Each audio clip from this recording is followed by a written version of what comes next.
എന്തോന്നാ അവിടെ? സാറ് കാണിക്കണമെന്ന് പറഞ്ഞ സീൻ കാണിച്ചതാണ് സാർ. എന്നും പറഞ്ഞു ഹോസ്പിറ്റലിൽ വെച്ചാണോ ഇതൊക്കെ? Sorry sir. സാർ അല്ലല്ല, ഞാനാ സാർ. ഞാനത് കാണിക്കാൻ പറഞ്ഞത്. അകത്ത് ടെസ്റ്റ് എല്ലാം ചെയ്തുകൊണ്ടിരിക്കുകയായിരുന്നു. അതിന്റെ ഒരു ടെൻഷനിൽ നിന്ന് ഞാൻ mister Manoranjan, your wife is awake. ഞാൻ നോക്കിട്ട് വരാം. ഞാൻ യാമിനിയുടെ അടുത്ത് നിന്ന് തട്ടിയെടുത്തത് ഭഗവാൻ തട്ടിയെടുക്കാൻ നോക്കുക. എന്റെ ഭർത്താവ് എന്നോടൊപ്പം ഉണ്ടാവണം. ഞാൻ പുറത്ത് നിൽക്കാൻ കേട്ടോ. അയ്യോ വേണ്ട ഡോക്ടർ. ഡോക്ടർ എന്റെ കുടുംബത്തിൽ ഒരംഗം. ഞാൻ ഇങ്ങനെയുടെ കുമ്പസാരിക്കുമ്പോൾ ഡോക്ടറിന്റെ അടുത്തുണ്ടാവണം.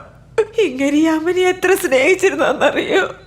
ഞാനാണ് കൊച്ചു കുഞ്ഞുങ്ങൾ കരഞ്ഞു വാശി പിടിക്കുന്ന പോലെ എൻ്റെ അച്ഛനോട് ചോദിച്ചു ഞാൻ ഇങ്ങനെ കല്യാണം കഴിച്ചു. അത് നിങ്ങൾ ഉറക്കം പറ. നിങ്ങൾ ഇപ്പോഴും യാമിനിയെ പ്രേമിക്കുന്നില്ലേ? അവളുടെ ആത്മാവൊന്നും കേൾക്കട്ടെ.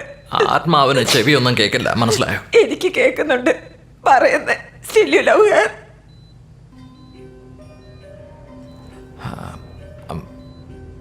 I was in love with her. Now I love you.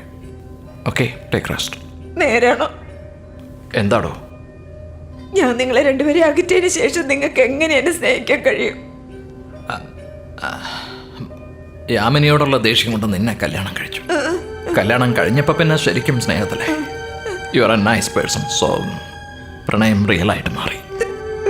ഇപ്പം യാമിനിയുടെ പേരിൽ തെറ്റില്ലെന്ന് മനസ്സിലാക്കിയപ്പോ ഇല്ല ഇല്ല ഇല്ല ഒന്നുമില്ല. നിന്നോട് ഒരു ദേഷ്യമില്ല. നീ എൻ്റെ കുഞ്ഞിൻ്റെ അമ്മയല്ലേ? അപ്പൊ നീ ഒരു കുഞ്ഞിനെ പോലെ. You are a beautiful child. വെറുതെ നോണയൊന്നും പറയണ്ട. ആശ്വസിപ്പിക്കാൻ വേണ്ടി സുന്ദരിയാണെന്നൊക്കെ. ഇല്ല, വരൂ. You are a beautiful woman. Thank you. But was ചെറുപ്പത്തിൽ ഞാൻ എന്ത് സുന്ദരിയായിരുന്നെന്നറിയോ? അല്ലെന്നേ, സൗന്ദര്യമെല്ലാം തിന്ന് തീർന്നു. ഈ തൂക്കം നോക്കുന്ന മെഷീനിൽ കയറി നിൽക്കുമ്പോ എന്തൊരു ഭാരമെന്നറിയോ?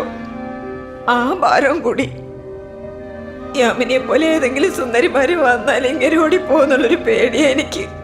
പേടിച്ചാൽ മാത്രം പോരല്ലോ ഡോക്ടർ, ഞാൻ മിണ്ടാതിരിക്കാൻ കൂടി ചെയ്യണ്ടേ? ഈ പൊണ്ടാരക്കാലെ വരൂ, പ്ലീസ് റിലാക്സ്. ഞാൻ സെഡക്റ്റീവ് കൊടുത്തിട്ടുണ്ട്. You must relax. ഡോക്ടർ എനിക്ക് സെഡക്ഷൻ തരല്ലേ. എനിക്കിങ്ങനെ കണ്ടോണ്ടിരിക്കണോ? ഉറക്കം എനിക്ക് വേറൊന്നും വേണ്ട. പറയുന്നത് കേൾക്ക്. ഞാൻ പറയുന്നത് അനുസരിക്കുകയില്ലയോ? ഇപ്പോഴെങ്കിലും ഞാൻ അനുസരിക്കണമെന്നാണ് പറയുന്നത്.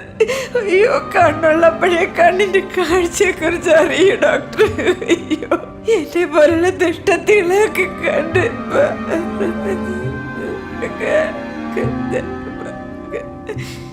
ഞങ്ങളൊക്കെ